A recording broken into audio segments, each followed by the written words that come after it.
महाराज जी, मेरा एक प्रश्न था कि दान किसे कहते हैं? दान लेने और देने योग्य कौन है?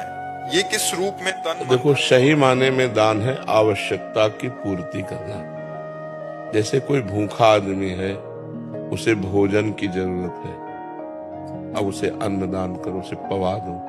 कोई बीमार आदमी है, उसे औषधि की जरूरत है। कोई सर्दी से कांप रहा है, उसे वस्त्र की जरूरत है। जहां अत्यंत आवश्यकता है और वो असमर्थ है, वहां हम सहायक। जैसे भूखी गौएं हैं, उनकी व्यवस्था नहीं, उनकी व्यवस्था कर दो। दान का सही तात्पर्य है अत्यंत आवश्यकता की पूर्ति। भूखे को अन्न देने में विचार करने की जरूरत नहीं। कुत्ता भी भूखा हो तो उसको भोजन करा दो, साधु भूखा हो उसको भोजन करा दो। उसमें पात्रता की जरूरत नहीं है। पात्रता रुपया देने में है। हम रुपया देते हैं, शराब पिएगा, ये बेविचार करेगा कि गंदा आचरण करेगा। रुपया में थोड़ा होश में दान करने की जरूरत है। अन्न, वस्त्र, औषधि, जल, इनको तो जहां यथा योग्य अवसर मिले पवा दो, उसमें दे। क्योंकि लेकिन रुपया में वो कुमार्गगामी प्रवृत्तियों में रुपया खर्चा होगा तो आपको भी नरक जाना पड़ेगा। इसलिए उसमें फिर पात्र देखते हैं कि हमारे रुपये का यहाँ सदुपयोग होगा कि दुरुपयोग।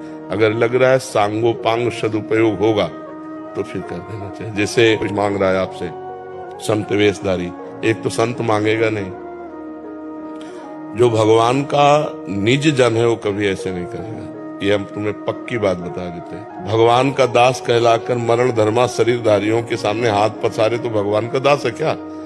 अरे भगवान की दासी है लक्ष्मी जी, और लक्ष्मी पति के हम दास हैं।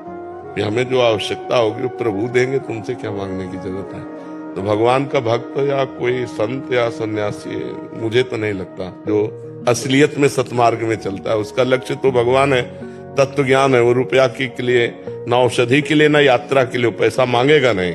लेकिन अगर कोई वेशधारी आपसे रुपया मांग रहा है कि हमें तीर्थ यात्रा के लिए या यज्ञ कराने के लिए या इसके, तो आप स्वतंत्र हैं ना कहने में। बिल्कुल डरिएगा नहीं कि हमारा कुछ अहित हो सकता है। कुछ नहीं अहित हो सकता।